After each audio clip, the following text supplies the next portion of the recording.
Hello friends, నేను మీ Ahmed Pasha. Welcome to the media report.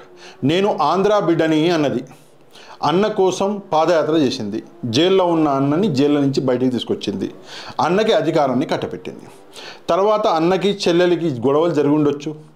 ఆ గొడవలు డబ్బు కోసం, లేదంటే ఆస్తి కోసం జరిగి ఉండొచ్చు. లేదంటే అన్న చెల్లెలికున్న సెక్యూరిటీని తీసేసి ఉండొచ్చు. ఆల్రెడీ తన బాబాయ్ అనేటువంటి వైఎస్ వివేకానందరెడ్డి గారి హత్య చూసి ఈమె కొంచెం భయపడి ఉండొచ్చు. నాకు సెక్యూరిటీ లేదే, నాకు గతి కూడా అదే పడుతుందేమో నాకు కూడా అని చెప్పేసి ఈమె భయపడి ఉండొచ్చు. ఏమైందో మనకు తెలియదు. కానీ ఆంధ్ర బిడ్డ తెలంగాణకు వచ్చింది. లేదు నేను తెలంగాణ, నాది తెలంగాణ, జై తెలంగాణ అన్నది ఈడ ఒక పార్టీ పెట్టింది. పార్టీ పెట్టేసి ఈడ కూడా పాదయాత్ర చేసి ఈడ జర్నలిస్టులని దబాయించింది. ఇక్కడ తెలంగాణ నాయకులను తిట్టింది. ఏకంగా తెలంగాణ పోలీసులను కొట్టి నేను ఆడ పోటీ చేస్తా, నేను ఈడ పోటీ చేస్తా అని చెప్పేసి డైలాగులు కొట్టింది. లాస్ట్కి ఎగ్జిట్ పోల్లలో గెలవడం కాదు, 100 ఓట్లు కూడా రావు అని తెలుసుకొని ఏం చేయాలబ్బా అని ఆలోచించి కాంగ్రెస్ పార్టీలకు దూరదాం అనుకున్నది. రేవంత్ రెడ్డి ఊరుకుంటాడా? దెబ్బకు ఫ్లైట్ వేసుకుని ఢిల్లీ పోయిండు. ఢిల్లీలో కాంగ్రెస్ పెద్దల్ని కలిసిండు. 2018లో వద్దు అంటే ఆంధ్ర నాయకుడు చంద్రబాబు నాయుడు గారిని తీసుకొచ్చిర్రు. ఇక్కడ తెలంగాణలో కాంగ్రెస్ పార్టీ ఓడిపోయింది. ఇప్పుడు వద్దు అంటే ఆంధ్ర నాయకురాలు ఈమెని తీసుకొస్తున్నారు. మళ్ళీ ఈసారి కూడా మనం ఓడిపోతాం అని చెప్పేసి అధిష్టానాన్ని మన రేవంత్ రెడ్డి కన్విన్స్ చేసిండు. అధిష్టానం కన్విన్స్ అయిపోయింది. సరే ఓకే, నువ్వు ఈసారి మూసుకొని కూర్చో, తర్వాత నీకు చెప్తామని చెప్పేసి ఈమెకు చెప్పారు. కాంగ్రెస్ పార్టీ తెలంగాణలో గెలిచింది. ఇప్పుడు కాంగ్రెస్ పార్టీ గెలిచినాక ఈమెను పిలిచిర్రు, నీ పార్టీ తీసుకొచ్చి కాంగ్రెస్ పార్టీలో కలిపాయి, అప్పుడు మేము చెప్తాం ఏం చేయాలో అన్నారు. అనగానే ఈమె పోయి తన పార్టీని కాంగ్రెస్ పార్టీలో కలుపుతున్నది. నేను ఇంతవరకు చెప్పిన ఈ స్టోరీ వైఎస్ షర్మిల గారి గురించి మీకు అర్థమయ్యే ఉంటుంది. ఈరోజు ఆమె తన పార్టీ వైఎస్ఆర్ టీపీని తీసుకుపోయి కాంగ్రెస్లో కలుపుతున్నది. ఇక్కడ చూడండి విజువల్స్.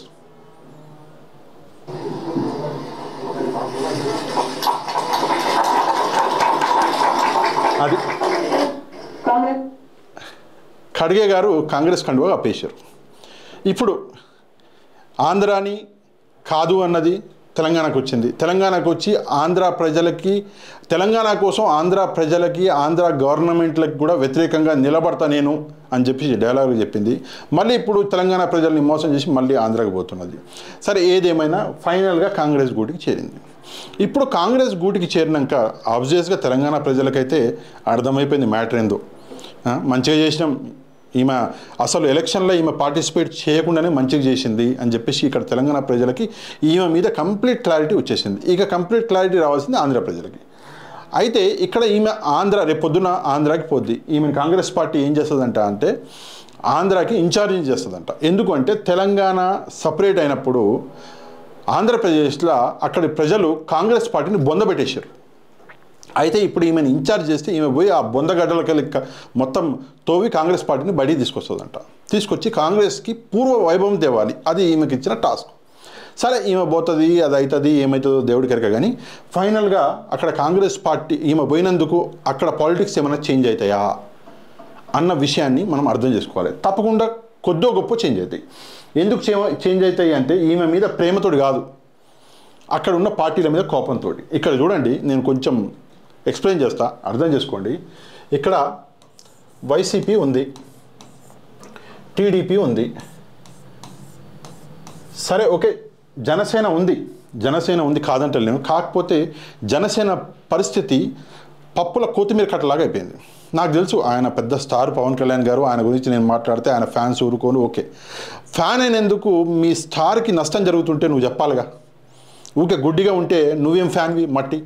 ఇప్పుడు ఈయన పోయిండు, టీడీపీ పక్కెక్కిండు పవన్ కళ్యాణ్ గారు. రేపు పొద్దున ఆయన పరిస్థితి ఏంది అనేది మనకి చిరంజీవి గారికి ఆయన పరిస్థితి ఈయనకి జరుగుతుంది.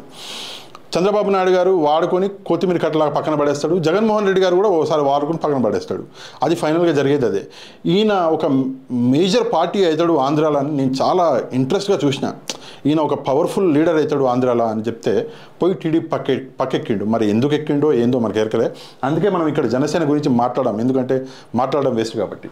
వైసీపీ, టీడీపీ 2 పెద్ద పార్టీలు ఉన్నాయి ఎక్కడ, మన ఆంధ్రాలో. ఇక్కడ షర్మిల పోద్ది. షర్మిల పోయింది. ఎట్లా షర్మిలకి ఏంటి, షర్మిల ముందుకు వెళ్తుందా రాజకీయంగా, షర్మిలకి పట్టు అన్నది ఆంధ్రప్రదేశ్లో దొరుకుతుందా అంటే కాంగ్రెస్ పార్టీ లో చేరింది కాబట్టి ఇప్పుడు వైసీపీల లీడర్లు ఎవరైతే టీడీపీని తిట్టిర్రో, టీడీపీ మీద ఎట్లా పడితే అట్లా మాట్లాడిర్రో ఆ లీడర్లు వైసీపీలో ప్రస్తుతం జగన్మోహన్ రెడ్డి గారి మీద కోపంగా ఉన్నారు అనుకుందాం. అయితే వీళ్ళు ఎక్కడికి పోవాలి? టీడీపీలకు పోవాలి. టీడీపీలకు పోలేరు, ఎందుకంటే ఆల్రెడీ తిట్టిరు కదా. తిట్టి ఆంధ్రప్రదేశ్లో నోరు చేస్తే గలీజ్ తిట్లే వాళ్ళు తిట్టింది ఒకళ్ళు రాజకీయ నాయకులు. జనసేనలోకి పోలేరు, ఎందుకంటే టీడీపీతో పొత్తుంది కాబట్టి జనసేనకి. ఇప్పుడు ఎక్కడికి పోవాలి? మూసుకొని వైసీపీలో కూర్చోవాలి. అట్లాంటి లీడర్లు ఏం చేస్తారు అంటే షర్మిల కాంగ్రెస్ పార్టీలకి చేరతారు.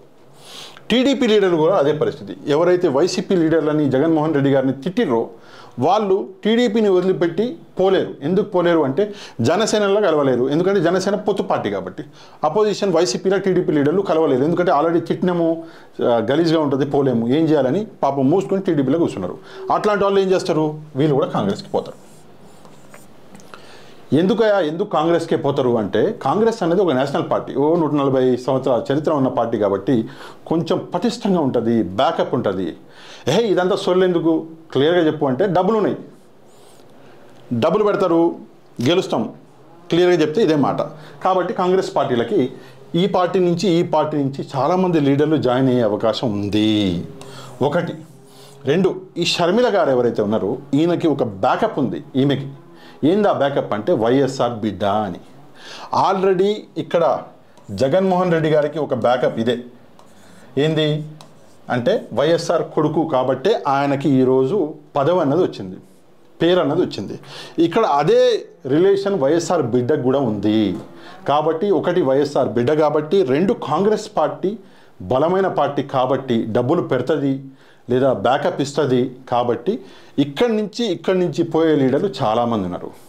ఇది రెండో విషయం. మూడో విషయం ఏంటి అంటే ఈ వైసీపీల లేదా ఈ టీడీపీ పార్టీల ఆల్రెడీ కాంగ్రెస్ వాళ్ళు, పాత కాంగ్రెస్ వాళ్ళు చాలామంది ఉన్నారు. కాంగ్రెస్ బ్లడ్ అంటారు, పాత పార్టీ కాబట్టి కోర్ కాంగ్రెస్ లీడర్లు ఎవరైతే ఉన్నారో వాళ్ళు కాంగ్రెస్ పార్టీ మొత్తం ఆంధ్రాలో భూస్థాపితం అయిపోయింది కాబట్టి ఎక్కడికి వెళ్ళాలో తెలవక ఇక్కడ వైసీపీలను టీడీపీలను ఉన్నారు. వాళ్ళు ఏం చేస్తారు ఇప్పుడు అంటే కాంగ్రెస్లోకి పోతారు, పోయి వైఎస్ షర్మిల గారిని జాయిన్ చేస్తారు. ఇక్కడ మీరు అనొచ్చు, మరి తెలంగాణని ఆంధ్రప్రదేశ్ని విడగొట్టింది కాంగ్రెస్ కదా, కాంగ్రెస్ మరి ఎట్లా గెలుస్తుంది, అక్కడ ప్రజలు ఆదరిస్తారా అంటే ఆదరిస్తారు. ఎట్లా ఆదరిస్తారంటే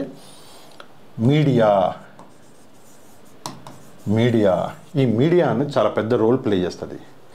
ఎట్లా అంటే మీడియాని ఈ పార్టీలు అన్ని పార్టీలు మీడియాని వాడతాయి. ఇప్పుడు వైఎస్ షర్మిల కాంగ్రెస్ పార్టీ వాడుతుంది. ఏమని? మెల్లగా ఆంధ్రప్రదేశ్ జనాల బ్రెయిన్లోకి వెళ్ళి ఈ మాటను తీసేస్తారు. ఏం తీసేస్తారు? ఆంధ్రప్రదేశ్ని తెలంగాణని విడగొట్టింది కాంగ్రెస్ పార్టీనే అన్న మాటని తీసేసి వేరే ఎజెండాలు పాతారు. దీనికోసం సపరేట్ ఐటీ టీంలు ఉన్నాయి, వీళ్ళకి పెద్ద పెద్ద మేధావులు ఉన్నారు. జనాల ఇప్పుడు సపరేషన్ తర్వాత ఏంటి, ఇచ్చిన హామీలు ఏంటి అని సైడ్ ట్రాక్ పట్టించి కాంగ్రెస్ని మెయిన్ పార్టీగా ఇక్కడ ఎస్టాబ్లిష్ చేస్తారు. రాబోయే టైంలో జరిగేది ఇదే. సరే 2024లో జరుగుద్దా అంటే జరగకపోవచ్చు, 2029లో జరగవచ్చు. 2029లో జరగకపోతే 34లో అయితే గ్యారంటీ కాంగ్రెస్ పార్టీ పవర్లోకి రావడం. సో ఇది రాబోయే 5-10 సంవత్సరాల ఫ్యూచర్ ప్లాన్. దీన్ని అర్థం చేసుకోవాలి అని చెప్పేసి ఆంధ్రప్రదేశ్ ప్రజలకి అండ్ చాలా ముఖ్యంగా ఈ మోసాన్ని అర్థం చేసుకోవాలి అని చెప్పేసి తెలంగాణ ప్రజలకి నేను రిక్వెస్ట్ చేస్తున్నా. ఈ కంటెంట్ మీకు నచ్చితే తప్పకుండా ఛానల్ని సబ్స్క్రైబ్ చేసుకోండి. దీని మీద కమెంట్ చేయండి, కమెంట్ చేయండి, ఎందుకంటే చాలా అవసరం ఇట్లాంటి విషయాల గురించి మాట్లాడడం.